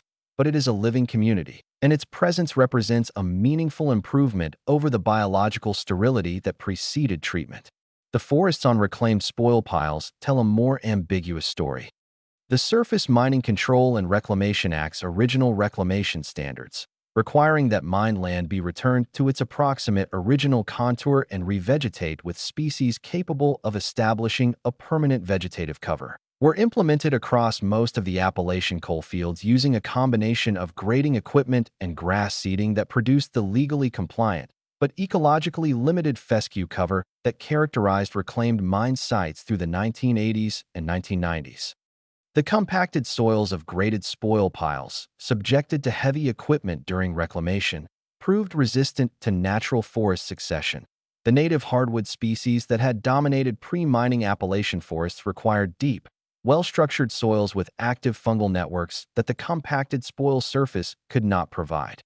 Beginning in the late 1990s, a coalition of ecologists, foresters, and reclamation practitioners developed an alternative approach, the forestry reclamation approach, that addressed the soil compaction problem by fundamentally altering the grading methodology, using equipment configurations that left the spoil surface in a loose, uncompacted state capable of supporting tree root penetration, and seeding with native hardwood species rather than non-native grasses. The results, measured over the 2 decades since the approach was developed, show measurably superior forest establishment on sites where it has been applied, faster canopy closure, greater species diversity, more rapid development of soil organic matter and fungal networks. It is a genuine technical achievement, and it represents the kind of patient, ecologically informed reclamation practice that the original advocates for strip mining regulation had envisioned in 1977. It also comes 40 years after the peak of the dragline era, and it is being applied to a fraction of the total disturbed acreage, the fraction where current operations allow its implementation, not the vast majority of pre-law and early post-law sites where the grading has long since been completed and the fescue has been growing for decades. The mountains that were removed by mountaintop removal mining, the most extreme form of surface mining, developed in the 1970s and 1980s as an extension of the dragline-era logic of overburden removal, in which entire ridgeline summits were blasted and pushed into adjacent hollows to expose the coal beneath, cannot be restored. This requires the most careful emphasis, cannot. The fill material pushed into the valley fills of mountaintop removal operations cannot be economically removed. The streams buried beneath hundreds of feet of compacted spoil material cannot be uncovered. The topographic profile of the ridgeline, established over 300 million years of geological process, cannot be reconstructed on any human timescale with any available technology. The mountains are gone. That fact does not diminish with time or improve with regulatory refinement or yield to the hopeful language of reclamation assessment.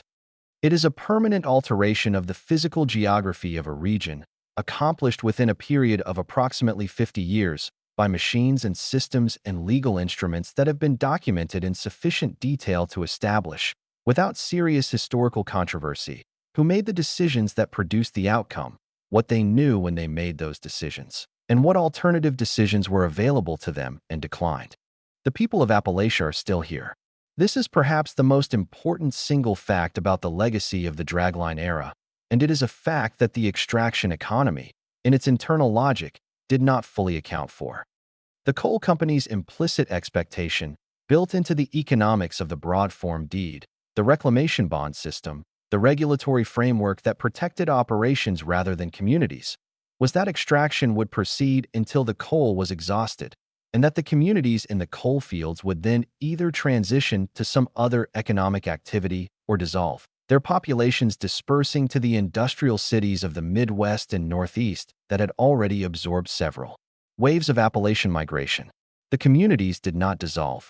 They contracted, in some cases severely. The population of some eastern Kentucky counties fell by more than 50% between 1950 and 2010, but they did not disappear. The people who remained are the descendants of the people who sat on mine access roads in the morning heat and were arrested and released and came back.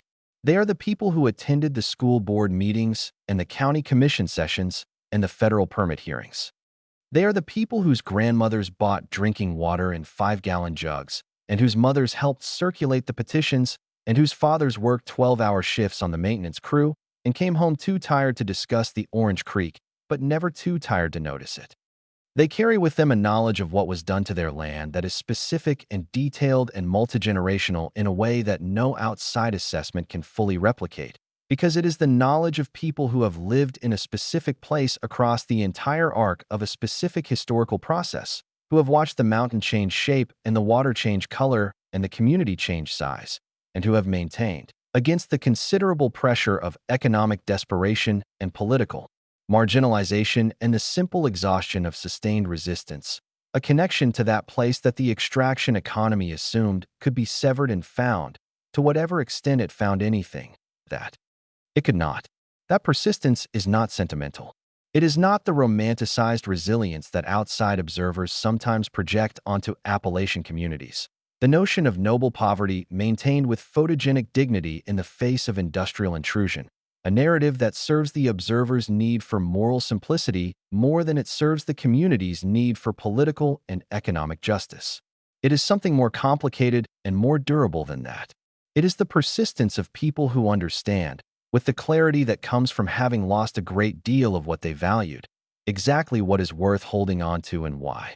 The dragline is not running in most of the hollows now.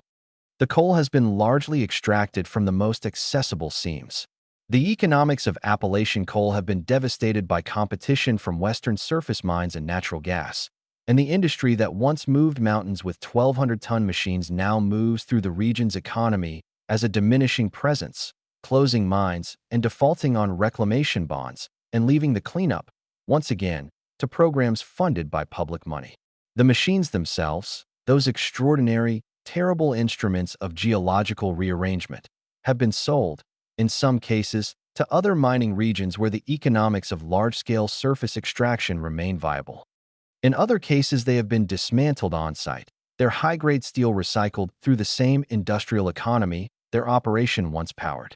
A few have been preserved, in partial form, as industrial monuments, the hulks of their superstructures standing on reclaimed mine sites as artifacts of a scale of industrial activity that the landscape around them no longer supports, and that most visitors cannot fully process without extended contemplation.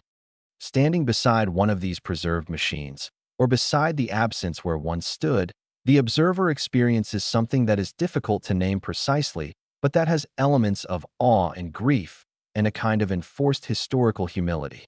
The machine was real. Its scale was real. The mountains it consumed were real. The communities it damaged were real. The legal and economic systems that made it possible were built by real people making real decisions under real pressures, and those decisions produced outcomes that can be measured and documented and argued about in terms of policy and law and environmental science, but that can also be simply looked at in the altered topography of the ridgelines, in the chemistry of the streams, in the economic statistics of the counties, and understood as the consequence of a civilization's choice about what it valued and what it was willing to consume in order to maintain that value. What was valued was the coal. What was consumed was everything above it. The mountains absorbed that choice into their geology. The communities absorbed it into their history. The water carries it downstream, dissolved in chemistry that instruments measure and the land remembers, and the people who remain have stopped needing to be told about because they have been living with it, in the specific light of specific late afternoons, for longer than most of the institutions that made the choice have been paying attention. The dragline is silent now. The land is not.